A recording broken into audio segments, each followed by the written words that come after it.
처음 우리나라에 그 로또 복권이 발행이 되었을 때에 그걸 사면 안 된다라는 설교를 한 적이 있습니다. 지금도 그 설교문이 제 컴퓨터에 그대로 남아 있는데, 그 설교문 가운데 제가 그 로또 복권이 당첨될 확률을 계산해 놓은 그 여러 가지 통계들을 다 정리를 해서 어떻게 결론을 내렸는가 하면, 로또 복권에 당첨될 확률은 벼락 맞을 확률보다 더 적다.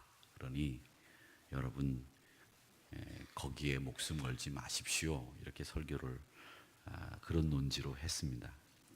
요행이나 바라는 세상의 방식을 따르지 말라, 이런 설교를 한 것이었죠. 그러나 가끔 형편이 어려울 때 시골 교회나 혹은 또 목회를 하면서 내가 복권이 하나 당첨되면 참 좋겠다, 이런 생각을 한 적이 한 2번 정도 있었습니다. 그런데 제가 그 정도로 생각을 한 적이 한 2번 정도 있었는데, 진짜 제가 전에 목회하던 그 부산의 선배 목사님네 교회에 청년 하나가 로또 복권에 당첨이 됐어요. 그래서 거기에 일부를 교회 헌금을 해서 교육관 짓는데 사용을 한 적이 있습니다. 그 목사님은 그 청년이 로또 복권 당첨된 것에 신앙적이냐 아니냐 이런 걸 떠나서 그 청년이 교회 교육관 짓는데 헌금을 한 것 때문에 굉장히 좋아하셨던 그런 기억이 납니다. 근데 정말 사실은 로또 복권에 당첨이 돼서 교육관 짓는데 헌금을 하는 것도 대단한 일이지만, 로또 복권에 당첨된 것도 정말 벼락 맞을 확률보다 더 적은 건데 대단한 일이었다, 이런 생각이 들어 많은 분들의 입에 오르내렸던 적이 있었습니다.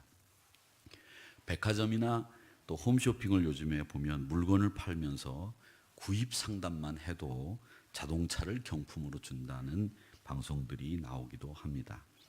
요즘은 이제 그런 분들이 없지만, 예전에 그 터미널이나 기차역 앞에 보면 소위 말하는 야바위꾼이라는 사람들이 있었습니다.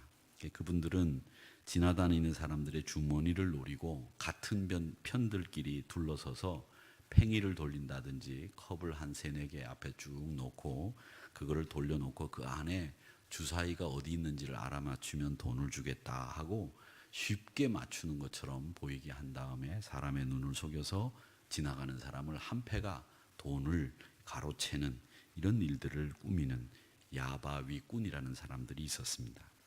오늘 제가 이 이야기를 왜 요행을 바라는 이야기나 야바위꾼 이야기를 하느냐 하면, 우리가 읽은 이 하박국 2장 15절에서부터 20절까지의 말씀이 바로 야바위꾼의 이야기입니다. 어떤 한 사람이 아니라 바벨론이라고 하는 나라, 그 나라가 이스라엘과 주변 나라의 야바위꾼 같은 나라였기 때문에 그 나라에 대한 경고, 악행, 이런 이야기들을 하고 있는 말씀입니다.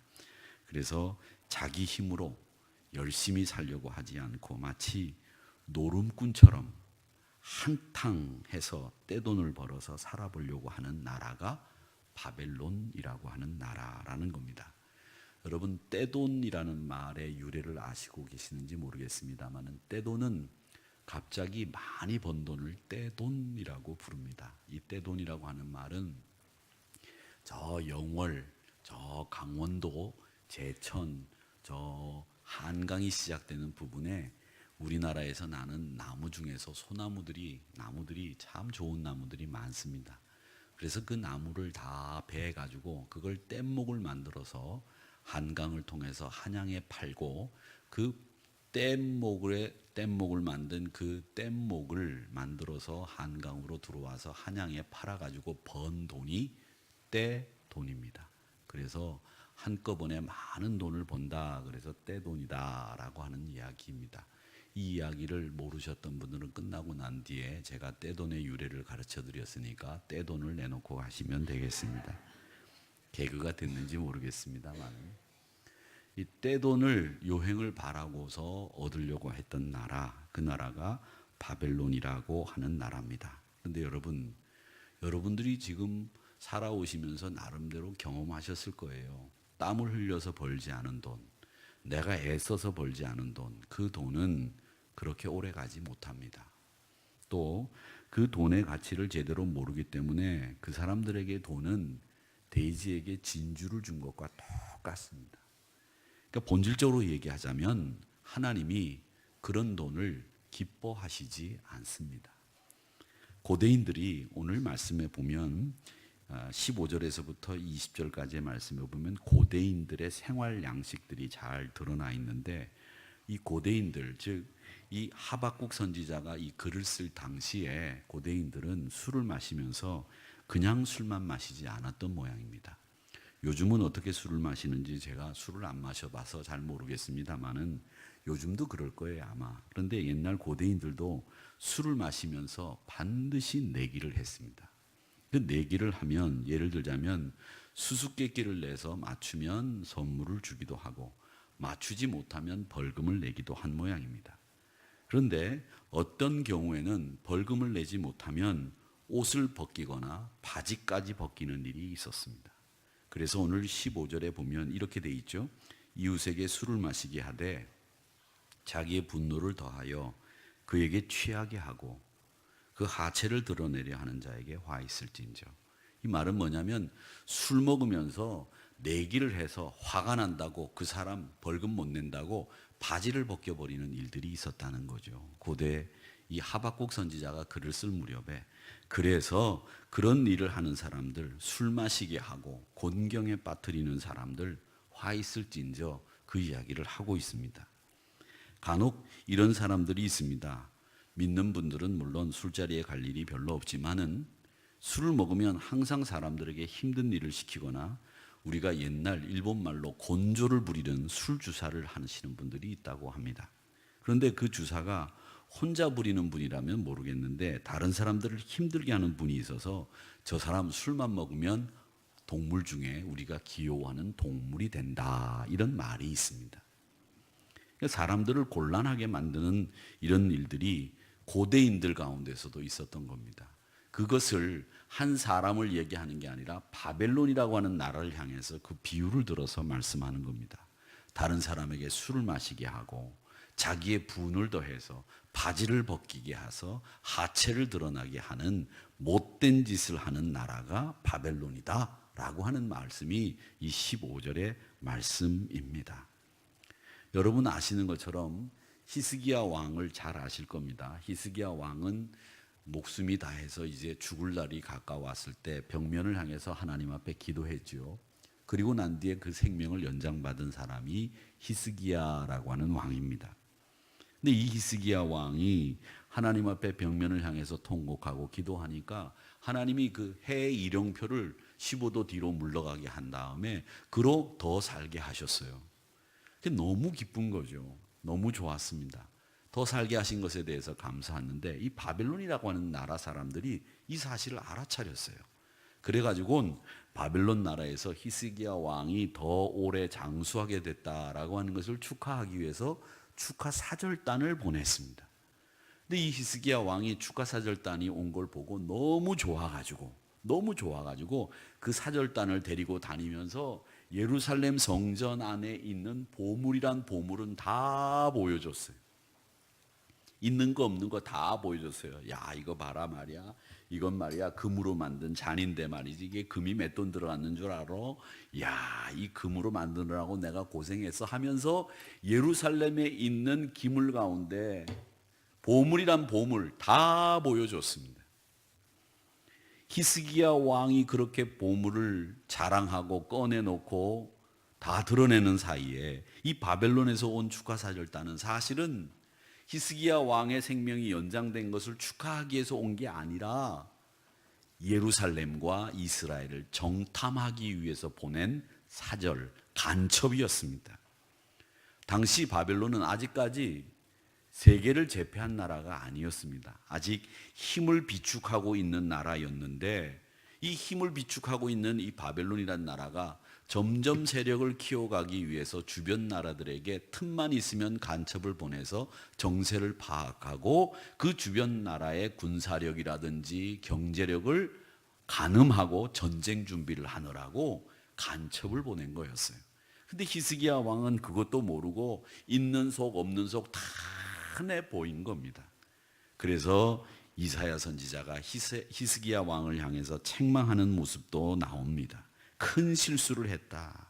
왜냐하면 이 바벨론이라고 하는 나라 사람들은 그 목적이 히스기야의 건강을 되찾은 것을 축하하는 것이 아니라 이스라엘이라고 하는 나라의 경제력과 군사력을 가늠하기 위한 간첩을 보낸 것이었는데 그걸 몰랐던 겁니다.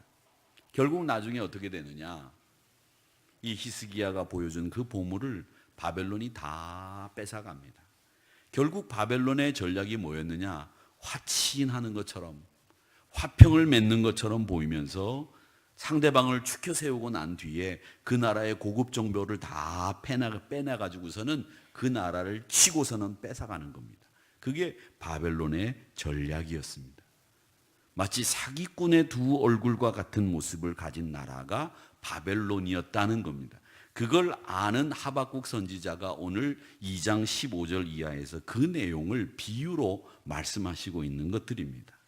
여러분, 남을 도와주는 것처럼, 위로하는 것처럼, 그렇게 남이 잘된 일을 축하하는 것처럼 이렇게 싹 꾸미고서는 그 뒤에서는 그 힘이 넘어오고 자기 힘이 세지고 세력이 강해지면 돌변해서 얼굴을 바꾸고 본색을 드러내는 것, 그 나라가 바로 바벨론이라고 하는 나라였다는 겁니다.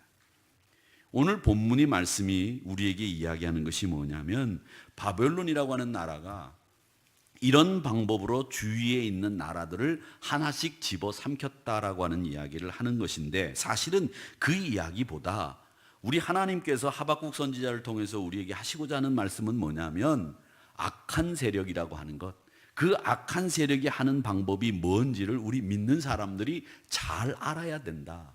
마귀가 우리를 넘어뜨리는 방법들은 항상 우리에게 호의적으로 우의적으로 돌아와서 우리와 사이좋은 것처럼 이야기하다가 우리의 모든 것을 한순간에 뺏어가 버리는 게 마귀가 하는 짓이다. 이걸 우리에게 말씀하시기 위해서 바벨론이라고 하는 나라가 한 짓을 정확하게 하박국 선지자가 말씀하고 있는 겁니다. 여러분, 예수님이 40일 동안 금식하면서 광야에 나가셔서 시험 당하시지 않으셨습니까? 그때 뭐라고 마귀가 얘기합니까? 나한테 절 한번 할래? 그러면 이 세상의 영광을 다 너에게 주겠다. 그렇게 얘기하지 않았습니까? 그런데 여러분, 잘 보셔야 됩니다. 우리가 얻을 수 없는 것이 있고 얻어봐야 소용도 없는 것이 있는데, 마귀가 우리에게 주는 것은 얻어봐야 소용도 없는 걸 주겠다고 유혹합니다. 그리고 얻을 수 없는 걸 주겠다고 마귀가 유혹합니다. 보세요. 뱀이 하와를 꼬드길 때, 야, 너 이거 먹으면 네 눈이 밝아져서 하나님같이 된다. 그렇게 이야기했습니다.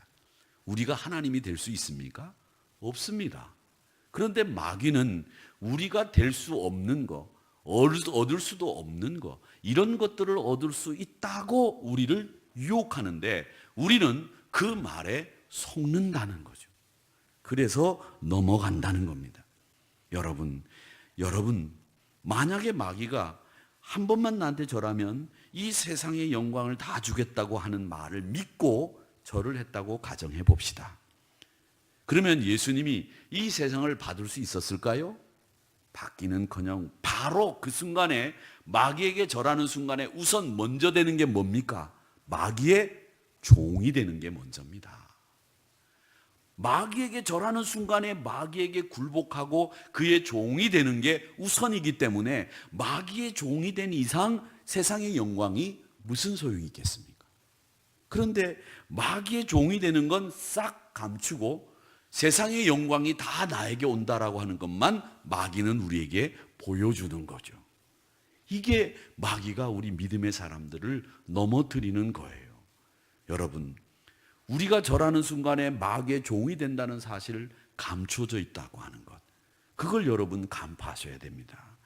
악한 일은 다른 게 아닙니다. 사람의 볼 것을 못 보게 하고 사람을 혼란스럽게 만드는 것이 바로 오늘 이 본문에 나오는 바벨론과 같은 나라가 하는 짓이 바로 그런 짓이다라는 겁니다. 봐야 될 걸 보게 하고 들어야 될 걸 듣게 하고 또 우리가 알 수 있는 것들이 뭔지를 정확하게 이야기를 해주는 것이 마땅한 것이지, 사람을 혼란스럽게 만들고 사람을 갈팡질팡하게 만드는 것은 결코 좋은 일이 아니다라는 겁니다. 수상한 점이 있어 보이는데도 계속 선전을 해대죠. 사람을 선동하죠. 그리고 허점이 보이면 한숨에 달려들어서 초토화시켜버리는 게 바벨론이 한 짓이었어요. 허점이 보이면 가만두지를 않는 겁니다. 그걸 물고 늘어지고 공격하고, 이게 바벨론이 하는 짓이었다는 겁니다. 여러분, 이것이 바로 바벨론을 통해서 우리에게 믿음의 사람들은 그런 악한 세력에 넘어지지 말거라, 이런 것을 알고 있어야 된다, 이렇게 얘기를 하는 겁니다. 여러분, 제가 늘 말씀드리지만 사람의 약점을 공격하는 것처럼 비열하고 치사한 것은 없습니다. 제가 늘 얘기하죠. 우리나라 유도 선수 중에 왕기춘 선수가 얼마나 자랑스러운지 저는 모른다, 이런 얘기를 합니다. 이 왕기춘 선수가 세계 유도 선수권 대회에서 금메달을 따는 자리에서 일본 선수와 만났습니다. 그런데 일본 선수가 다리를 다쳤어요. 근데 그 다리를 다친 일본 선수는 이 왕기춘 선수의 라이벌이에요. 이번에 이 사람을 꺾으면 금메달을 땁니다. 그런데 왕기춘 선수는 그 일본 선수의 다리를 끝까지 공격하지 않았습니다. 그리고 그는 은메달을 땄습니다. 그 다리를 공격하지 못하기 때문에 어쩌면 더 행동에 제한이 있어서 왕기춘 선수가 금메달을 못 땄을런지도 모릅니다. 그런데 그 일본 선수가 다리를 다쳤음에도 자기 다리를 공격하지 않는 왕기춘 선수 앞에서 금메달을 따고 난 뒤에 엎드려서 큰 절을 했습니다. 그리고 결코 내 평생에 그 왕 선수를 못 잊겠다고 했습니다. 그런데 여러분, 반대로 마귀는 약점을 공격하고 허점을 공격한다는 겁니다. 정당하고 의로운 믿음의 사람들은 약점이나 허점을 공격하는 것이 아니라 그 사람을 잘 되게 만들어주기 위해서 그 약점을 보호하고 그 약점을 커버해주고 그 약점을 내가 보완하는 일을 하는 사람이 믿음의 사람들이 하는 일입니다. 여러분, 분명히 아셔야 돼요. 믿음의 사람들은 내 주변에 있는 성도들이나 내 주변에 있는 사람들에게 약점이 보이고 허점이 보이면 그걸 공격해서 한순간에 초토화해버리는 바벨론과 같은 사람이 되는 것이 아니라 그걸 세워주고 막아주고 보완하고 그리고 그것을 내 약점인 양 커버해주는 사람이 믿음의 사람이 하는 일입니다. 여러분, 기억하세요. 그것이 무엇인지. 바벨론은 이렇게 정직하지 못한 방법으로 세계를 정복했습니다. 다시 말해서 전 세계를 사기쳐서 자기 나라로 만들 수 있다고 호언장담한 나라가 오늘 이 하박국 2장 15절 이하에 나오는 바벨론이라고 하는 나라가 한 짓이었어요. 그 바벨론에 대해서 성경이 뭐라고 말씀하시는지 보시기 바랍니다. 16절에 보면 이렇게 이야기합니다. 네게 영광이 아니다. 네가 영광 받은 줄 알지? 아니야. 수치가 가득하다. 너도 마시고 너도 네가 할례 받지 아니한 것을 드러내게 될 것이다. 여호와의 오른손의 잔이 내게로 돌아올 것이라. 더러운 욕이 내 영광을 가리리라. 그렇게 말씀하고 있습니다. 이 바벨론을 하나님께서 지금까지 조용히 지켜보기만 했습니다. 왜? 바벨론이 하는 짓이 옳은 짓이 아니었기 때문에. 아직 죄의 수준이 하나님 보시기엔 아직 도달하지 못했다고 생각하기 때문에 하나님이 정하신 기준까지 기다리실 거예요. 16절 말씀에는 우리 이 말씀을 보면 아주 표현하기 어려운 말들이 많이 있습니다. 이 말씀이요, 이 굉장히 직설적인 말로 표현하면 굉장히 낯뜨거운 말들이 많이 있는 말씀입니다. 어떤 말씀이냐면 할례 받지 않는 것을 드러내라. 이 말씀은 뭐냐면, 여러분, 할례라고 하는 것은 남자의 중요 부위의 표피를 잘라내는 걸 할례라고 합니다. 남자아이가 태어나면 난지 8일 만에 그 남자아이의 그 남자의 그 표피를 제거합니다. 그걸 서커스텀스라고 그렇게 얘기를 하는데, 서컴이라고 그렇게 얘기를 합니다. 그걸 할례라고 얘기를 합니다. 그런데 여러분, 그 할례를 받은 것은 바지를 입고 있으면 할례를 받았는지 안 받았는지 알 수가 없습니다. 그런데 여기 보면 할례 받지 않은 것을 드러내라 라고 하는 말은 뭐냐면 네 바지를 벗기겠다는 얘기예요. 이 말씀입니다. 그러니까 바벨론아, 너 잘 들어. 네가 할례를 받지 않았다고 하는 것을 네 바지를 벗겨서 네가 다른 사람들을 술을 먹여서 바지를 벗기고 네 분노를 더한 것처럼 나도 너의 바지를 벗겨버리겠다. 그래서 너의 부끄러운 걸 다른 많은 사람들에게 보여주겠다, 이 얘기입니다. 그러니까 얼마나 부끄러운 일을 당하게 된다라고 하는 걸 얘기하는 거죠. 이 하나님의 말씀 가운데서는 사람의 중요 부위에 대한 묘사가 나오는 데가 많이 있습니다. 이 예언서 말씀에 특히 많이 있는데 에스겔서 22장과 23장에 보면 그런 말씀들이 많이 나와요. 나중에 여러분 한번 보시면 이 에스겔서 22장 10절에 보면 이런 말씀이 있습니다. 자기 아버지의 하체를 드러내는 자, 이런 표현이 있어요. 이 아버지의 하체를 드러낸다는 말은 여러분 아시는 것처럼 노아가 방주에 나와가지고 포도 농사를 짓고 난 뒤에 술 먹고 취하지 않습니까? 그래가지고 이 사람이 자기 바지가 다 벗겨진지도 모르고 그냥 잠자다가 아들들한테 욕을 당하지 않습니까?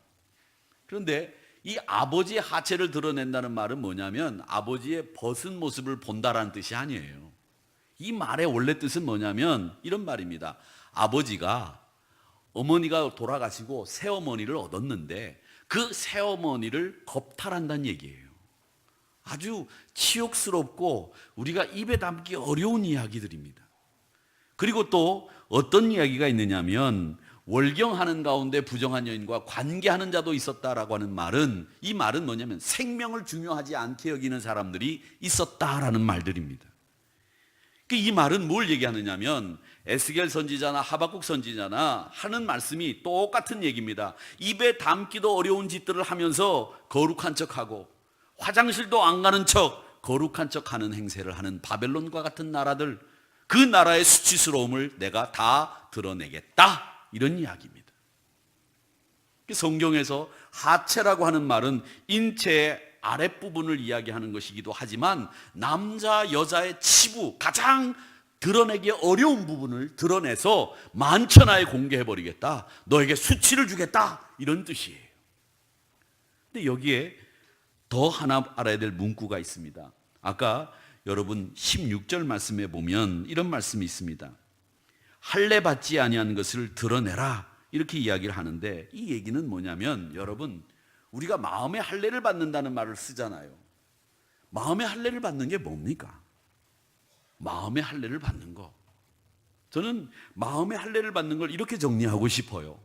여러분 어떻게 정리하셨는지 나름대로 우리가 마음의 할례를 받는 것이 중요하다는 걸 알고 계십니다. 그런데 이 마음의 할례를 받는 게 도대체 뭐냐? 그걸 아셔야 돼요. 이 사람에게 육신의 몸에 할례를 하는 것은 표피를 제거하는 것이지만 사람에게 마음의 할례를 주는 것은 뭐냐면 우리 마음속에 담겨져 있는 욕망이라고 하는 표피를 제거하는 것, 그게 바로 마음의 할례입니다. 여러분, 그러니까 우리가 마음의 할례를 받았다라는 말은 내 안에 꿈틀거리고 있는 그 욕망의 표피를 하나님께서 제거하라 라고 하는 말씀으로 받으시면 틀림없습니다.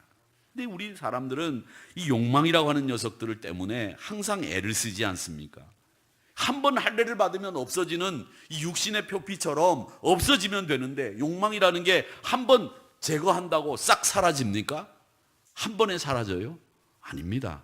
욕망이라고 하는 녀석은 한 번 베어낸 자리에 다시 자라나고 다시 꿈틀거리는 특징이 있어요. 그래서 마음의 할례는 늘 우리가 받아야 되는 것이 마음의 할례입니다. 한 번만 받아서 되는 게 아니라 계속 받아야 되는 것이죠. 그런데 한 번만 받고 난 뒤에 그 다음부터는 마음의 할례를 받지 않고 마음의 할례를 받은 것처럼 그렇게 살면 이게 바벨론과 같은 나라가 되는 것이고 속 따르고 겉 따른 사람이 되고 마는 거예요. 하나님 앞에 부끄러운 내막이 다 드러내지는 이런 일들을 만나게 된다는 거죠. 그 다음에 오늘 이 16절 말씀에 보면 이런 말씀이 또 있습니다. 여호와의 오른손의 잔이 네게로 돌아갈 것이다. 이 말씀은 물론 여러분들 이 말씀을 보시고 어려운 말씀은 없기 때문에 여호와의 오른손의 잔이 내게로 돌아올 것이라, 이 말씀은 이해가 안 되는 말씀이 아니지요. 그런데 여러분, 이 말씀은요 이해가 안 되는 말씀이에요. 왜? 이 말씀은 배경을 알아야 이해가 되는 말씀이에요. 성경은 그냥 우리가 읽는다고 그냥 다 읽혀지는 게 아니에요. 이 말씀이 왜 쓰여졌는지를 모르면 이 말씀을 정확히 이해하는 게 아니에요. 근데 이 말씀은 뭐냐? 어려운 단어는 하나도 없지만 이 이야기의 배경을 아셔야 됩니다. 옛날 왕들은 오른손으로 들고 술잔을 들고 있다가 술을 마시다가 갑자기 이 술잔을 누구를 향합니다. 아니면 그 사람 앞으로 이 술잔을 던지면 그 사람은 그날 죽는 겁니다. 이런 고대 중근동의 관습을 알고 있는 사람들에게 쓴 말이에요. 그러니까 이 말은 오른손의 잔이 내게로 돌아올 것이다 라는 말은 뭐냐면, 왕이 술을 마시다가 그 잔을 너에게로 던지면 그 사람 어떻게 된다고요? 죽는다는 얘기예요. 그러니까 이 말은 너 오늘 여호와의 손에 걸리면 죽어, 이런 말이에요. 제가 이걸 마시다가 제가 왕이에요. 이러면 엄사라 전도사는 오늘 죽었어. 엄사라 전도사를 왜 얘기하느냐면, 우리 엄사라 전도사님 아버님 목사님이신데, 이 엄사라 전도사가 한 달 전에 일부 예배 우리 전도사님들이 결단의 찬송 부를 때 찬송을 부르는데, 누가 여자 목소리가 아주 찬양을 잘하는 거예요.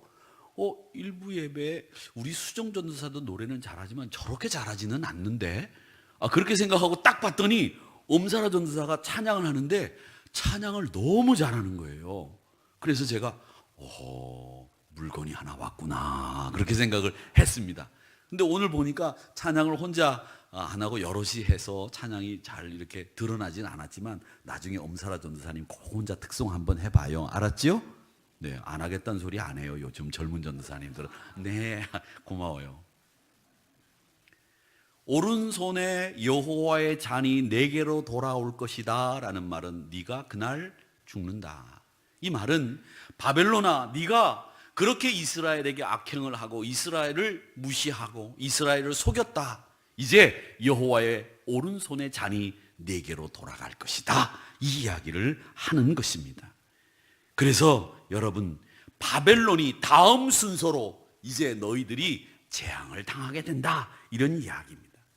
여러분, 이 말씀을 보면 우리는 또 하나 생각해야 될 것이 있습니다. 그게 뭐냐면, 우리 사람에게는 다 순서가 있습니다. 순서. 일에도 순서가 있고 모든 일에는 다 순서가 있습니다. 직장일이든 가정일이든 그 일이 순서 없이 막 물밀듯이 이렇게 밀려오지만, 그걸 제일 먼저 여러분 정리를 하셔야 돼요. 이게 시급하게 해야 될 일, 이건 중요한 일, 이건 안 해도 되는 일, 구분을 하실 수 있어야 됩니다. 이 구분을 하지 못하고 물밀듯이 밀려오는 그 일 앞에 치여버리고 그냥 되는 대로 순서 없이 일을 하면 능력 없는 사람이 되고 맙니다. 그러기에 여러분들이 제일 먼저 순서를 정하시려면, 일이 물밀듯이 다 밀려오는데 그 일을 선별하는 작업을 해야 됩니다. 예를 들자면 과일을 과수원에서 다 따가지고 그 과일의 무게를 따라서 그 과일의 선도나 그 과일이 어느 정도 상품 값어치가 있는지를 보고 구별하듯이, 여러분에게 물밀듯이 밀려오는 그 일을 구별하는 일을 먼저 하셔야 됩니다. 그런 다음에 제일 먼저 해야 되는 중요한 일을 먼저 해야 됩니다. 그리고 시급한 일을 해야 됩니다. 그리고 안 해도 되는 일을 구별해서 그 일은 하지 말아야 됩니다. 또 결코 해서는 안 되는 일도 있습니다. 그런 일도 하지 말아야 됩니다. 이런 일들을 구별하는 것, 이 믿음의 사람들이 항상 분별력을 가지고 해야 되는 일이다라는 것을 여러분 꼭 아시기 바랍니다. 바벨론이 왜 그토록 성공할 수 있었느냐? 왜 지금까지는 잘 나갈 수 있었느냐? 그들이 잘 나갈 수 있었던 이유는, 바벨론이라고 하는 나라는 힘의 논리를 믿고 있었습니다. 그리고 그 힘의 논리가 언제나 먹힐 줄 알았어요. 여러분, 힘의 논리가 언제나 먹힌다고 생각하십니까? 우리 사회가 가지고 있는 논리가 뭡니까? 힘의 논리 아니에요. 그 힘의 논리를 가장 잘 나타내는 말이 뭐냐? 꽝 잡는 게 매다. 그런 말이 있습니다. 근데 여러분, 힘의 논리를 가지고 하는 게 아니에요. 우리 믿음의 사람들은 힘의 논리로 하는 것이 아니라 그것이 무엇으로 해야 되는지를 우리는 분명히 알아야 됩니다. 바벨론은 제일 먼저 예루살렘을 치기 전에 어떤 짓을 저질렀는지 17절을 보시기 바랍니다. 17절 같이 읽어보겠습니다. 시작. 이는 내가 레바논에 강포를 행한 것과 짐승을 죽인 것 곧 사람의 피를 흘리며 땅과 성읍과 그 안의 모든 주민에게 강포를 행한 것이 내게로 돌아오리라. 아멘. 바벨론이 예루살렘을 공격하기 전에 시험 삼아 레바논을 먼저 공격해요. 그래가지고 레바논을 공격해서 레바논의 가장 유명한 특산물이 뭐냐면 백향목이라고 하는 것이 레바논에서 나는 특산물이에요. 근데 이 백향목 숲이 레바논에는 아주 가득 차 있습니다. 근데 그 숲을 다 전소시켰어요. 불을 질러가지고 다 태워버렸어요. 그러면서 그 나무를 태우면서 그 안에 있는 동물들, 사람들 다 불태워 죽였습니다. 레바논을 멸망시킬 때에. 그걸 지금 하나님이 말씀하시고 있는 거예요. 그러면서 뭐라고 얘기하시느냐 하면 너희들 그렇게 해가지고 너희들이 예루살렘을 이제 멸망시키려고 하지 않느냐.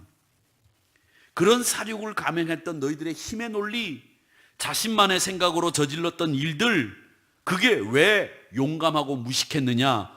바로 우상을 믿고 따랐기 때문이다. 18절과 19절에 그 얘기를 하고 있습니다. 새긴 우상은 그 새겨 만든 자에게 무슨 유익이 있겠느냐? 만든 우상은 거짓 스승이고 만든 자가 이 말하지 못하는 우상을 의지하니 무엇이 유익하겠느냐? 하나도 유익한 게 없다. 나무를 가지고 만들었던 그 우상을 향해서 나무에게 깨라고 얘기를 하다 해봐라. 말하지 못하는 돌에게 일어나라 얘기해봐라. 듣느냐? 못 듣는다. 그것이 교훈을 베풀겠느냐? 못 베푼다. 또 금과 은으로 입힌 것인지 그 속에 생기가 있겠느냐? 생기 없다. 그 얘기를 하시고 있는 겁니다. 근데 이 바벨론 사람들이 좋아하는 게 하나 있었다 그래요. 고대 문서들을 쭉 이렇게 보면 이 바벨론의 그 창조설화가 우리 창세기에 나오는 창조설화하고 비슷해요. 그래서 이 그 문서 비평학을 하는 신학자들 가운데에서 이런 얘기를 합니다.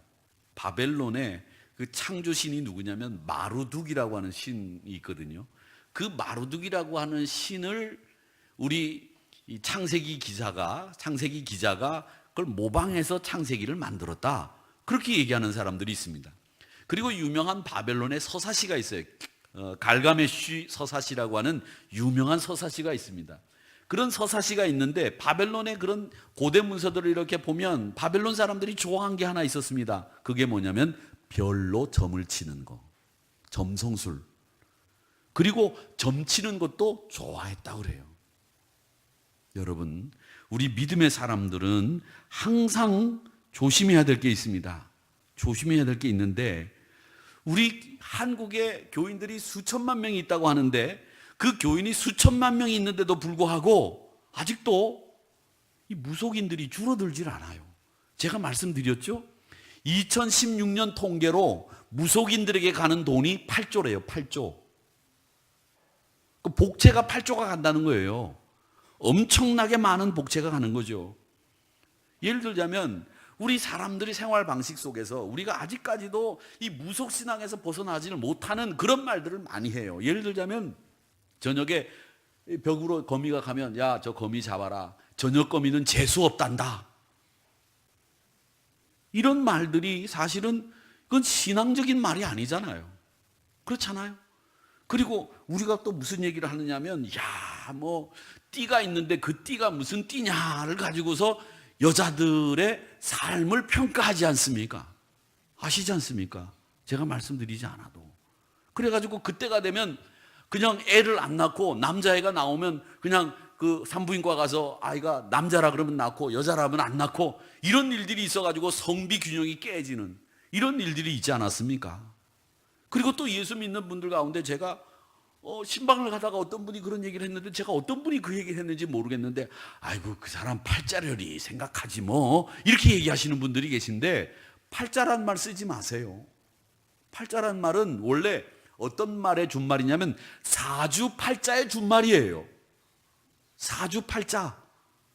그 말의 준말인데 이건 12간지와 4간지를 가지고 사람의 태어난 연, 월, 일, 시 가지고 그 사람의 평생을 점치는 게 사주팔자예요. 아시겠어요? 그 팔자라고 말하면 돼요, 안 돼요? 안 돼요. 아이고, 내 팔자야. 되게요, 안 되게요? 안 되는 말이에요. 내 팔자가 있는 게 아니에요. 하나님이 내 삶을 주장해 주시는 분인데 팔자란 말은 사주팔자의 준말이기 때문에 팔자란 말 쓰면 안 돼요. 태어난 일월 연시를 가지고 그 사람의 앞으로 인생을 점치는 게 사주팔자란 말이에요. 그런데 그걸 팔자란 말을 그냥 쉽게 써요. 우리는 믿음의 사람들이기 때문에 우리 삶의 모든 발걸음은 하나님이 계획하신 대로 가게 돼 있다. 이걸 믿는 사람들 아닙니까? 그렇죠? 팔자를 믿으시겠어요? 아이고, 내 팔자야, 내 팔자야. 남편 복 없는 무는 자식 복도 없다고 하더니 그런 얘기 아닙니까? 여러분, 그건 예수 믿는 사람들이 해야 될 말이 아니에요. 우리 믿음의 사람들은 이 바벨론을 보면서 뭘 배워야 되는지를 우리는 잘 아셔야 됩니다. 뭘 배워야 되느냐? 우리는 하나님만 의지하고 하나님만 사랑하고 하나님 한 분만으로 만족하는 거, 그걸 배워야 됩니다. 제가 늘 말씀드리잖아요. 행복이라고 하는 말을 참 많이들 하고 좋아들 해요. 근데 저는 우리 예수 믿는 사람들에게 있어서 정말 중요한 건 기쁨이라고 말씀드리고 싶어요. 기쁨. 행복이 아니고 기쁨이에요. 행복이라고 하는 것은 내 환경이 좋아져서 누리게 되는 만족이 행복이에요. 내가 좋은 직장 들어가고 내 아들이 좋은 대학 가고 변호사 되고 검사 되고 의사 되고 출세하고 그래서 내가 느끼는 만족은 행복이에요. 그런데 내 아들이 비록 대학에 떨어지고 사업도 잘 안 되고 경제도 엉망이고 정말 살기 힘들지만 내가 하나님 한 분만으로 만족하며 살면서 누구도 뺏어갈 수 없는 내 안에 샘솟는 기쁨이 있는 것, 이게 진짜 예수 믿는 사람들이 가지고 있는 기쁨이라고 하는 거죠. 이건 누가 가져갈 수도 없는 거고 어떤 환경에 의해서 변화되는 것도 아니에요. 그러니까 여러분, 행복한 사람이 되는 것보다 여러분은 기쁨의 사람이 되기를 축원합니다. 물론 여러분의 환경이 행복해지시기를 저는 바랍니다. 행복해지셔야 되죠. 그러나 행복하지 않다고 해서 여러분 마음속에 기쁨이 없는 게 아니에요. 왜? 그 기쁨은 누구도 앗아갈 수 없고 하나님 한 분만으로 만족하며 사는 내 삶의 양태가 기쁨이기 때문에 행복하지 않아도 내 마음속에는 기쁨을 누가 앗아갈 수 없는 거예요. 그래서 저는 여러분들이 항상 행복하시기를 바라지만 근본적으로는 우리 예수 믿는 사람들이 기쁨의 사람이 돼야 된다, 이렇게 믿는 여러분들이 되시기를 주의 이름으로 축원합니다. 제가 아까 이 바벨론의 헛된 영광을 이야기하면서 이 사람의 마음속에 이 할례를 받아야 되는데 그 할례가 욕망을 잘라내는 할례를 받아야 된다, 이렇게 말씀을 드렸습니다. 근데 이 욕망이라고 하는 불이요, 잘 꺼지지 않습니다. 그리고 또 하나, 여러분, 또 꺼지지 않는 게 있는데 우리 사람들에게는 다 한결같이 똑같은 마음이 있습니다. 그게 뭐냐? 종교성이라는 게 있어요. 예수님을 믿건 예수님을 믿지 않건 간에 모든 사람에게는 종교를 믿고 싶은 마음이 다 기본적으로 있다는 거죠. 그런데 그 종교성을 채울 수 있는 것은 오직 하나, 우리가 예배의 대상이 누군지를 정확히 알아야 됩니다. 내가 누구를 섬겨야 되는지를 정확하게 알면 그 종교성이 채워지는, 하나님 만나게 되고 예수님 따라가게 되는 신앙의 주인공이 되는 거예요. 그런데 그 종교성이 여러분 잘못되게 되면 어떻게 되느냐? 우리 기독교인들이 빠지기 쉬운 함정이 있습니다. 그게 뭐냐면 우리가 신앙생활 하면서 하나님이 뭘 얘기하시는지 내가 그걸 잘 귀담아 들어야 되는데 그걸 귀담아 듣지 않고 무작정 열심을 내는 분들이 함정에 빠지기 쉬운 분들이에요. 무작정 열심을 내면서 뭘로 만족하느냐? 내가 그래도 우리 교회에선 새벽 기도 왕이야, 내가 기도 왕이야, 내가 봉사 왕이야, 내가 헌신 왕이야, 이게 하나님 앞에서 헌신하고 봉사하고 기도해야 되는 건데, 여러분 만족을 위해서 만약에 봉사하고 기도하고 여러분들이 헌신한다면 그 헌신은 가짜예요. 여러분의 만족에 왜 그 헌신과 봉사와 기도 생활이 여러분에게 만족을 줘야 되나요? 아니죠. 자칫 잘못하면 다른 사람은 다 자고 있는데 나는 깨어서 기도하는 그 자체에 도취돼서 자신을 대단하게 평가하는 오류를 범할 수 있습니다. 그게 뭐냐? 자기 만족이라고 하는 욕망을 종교성과 딱 결부시키니까 만들어지는 자기 만족으로 생겨나는 신앙의 오류들이 생겨난다는 거예요. 그러니까 종교성과 이 욕망이 결부되면 그게 뭐가 되느냐? 여러분, 다른 게 아니라 바로 바벨론이 추구했던 우상이 되는 겁니다. 우상. 내가 우상이 되는 거예요. 내 열심이 우상이 되는 거예요. 내 헌신이 내 만족을 위한 헌신이 되면 그게 우상이 되는 거예요. 분명히 하셔야 됩니다. 돈에 대한 욕심과 종교성이 결부되면 그게 기복신앙이 되는 거고, 사람이 자기 욕망을 합리화시키고 싶은 마음들이 자꾸 종교성과 결부되면 그런 것들이 자기 만족으로 오류를 범하게 되는 거예요. 이게 바로 바벨론이 추구했던 헛된 영광의 본래 모습입니다. 사랑하는 성도 여러분, 그러면 오늘 이 하박국 2장 15절에서 20절까지 이 바벨론의 못된 짓을 하는 악행과 그들의 헛된 욕망을 살피면서 하나님이 말씀하시는 결론이 있습니다. 그 결론이 뭐냐? 20절을 같이 읽어보겠습니다. 결론 20절입니다. 같이 읽겠습니다. 시작. 오직 여호와는 그 성전에 계시니 온 땅은 그 앞에서 잠잠할지니라 하시니라. 아멘. 이 말씀이 결론이에요. 하나님 앞에서 입을 열어 떠들 사람 아무도 없다는 겁니다. 너 여호와 앞에서 입 다물어. 왜 우리가 가당치도 않은 말 하면 입 다물어, 조용히 해, 이렇게 말씀하시지 않습니까? 지금 그 말씀을 하시는 거예요. 야, 바벨론이 대단한 것처럼 보이지? 바벨론이 그 헛된 영광을 추구하고 있어. 그 바벨론 하나님 앞에 심판의 대상이야. 여호와가 그 오른손의 잔을 그에게로 던지는 순간에 바벨론은 끝나. 그러니 너희들 여호와 앞에 잠잠해야 돼. 그 이야기를 하시고 있는 겁니다. 여러분, 그분의 지혜를 믿고 그분의 신실하심을 믿고 그분의 의로우심을 붙잡으시기를 축원합니다. 그게 여호와 앞에 잠잠하라는 말씀의 내용이에요. 여호와의 의로우심을 붙잡아, 신실하심을 붙잡아, 그분의 지혜를 믿어. 그것이 우리에게 주시는 오늘 가장 큰 교훈. 여호와 앞에 잠잠해라. 네 목소리를 뛰어넘는 하나님의 뜻이 있다는 것을 알아라. 이걸 이야기하시고 있는 겁니다.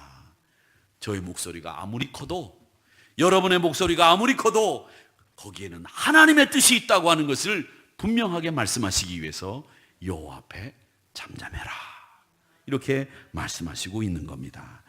이 바벨론을 통해서 그 바벨론이 추구했던 헛된 영광을 바라보면서 우리의 신앙을 다시 한번 되돌아봅니다.